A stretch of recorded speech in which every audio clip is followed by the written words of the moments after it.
Welcome to Let Me Fix This. Enjoy the video. You start by preparing both devices. Make sure the watch and phone have charge and that Bluetooth and location are enabled on the phone.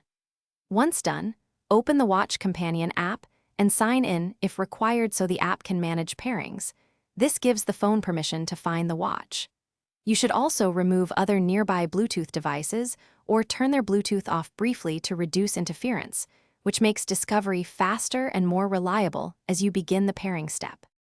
Next, put the watch into pairing mode. Follow its on-screen prompt so it's discoverable. On your phone, tap the watch name in the Companion app or Bluetooth settings. The app will display a pairing code. Compare codes on both devices and accept or confirm to establish a secure link.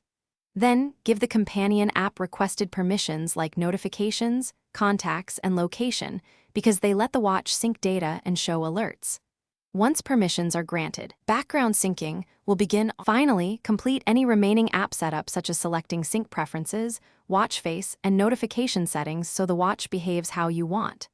Test incoming calls, message notifications, and health data syncing to confirm full connection.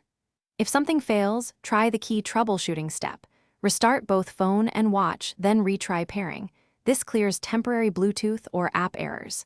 If issues persist, ensure app is updated and temporarily disable VPNs or battery savers.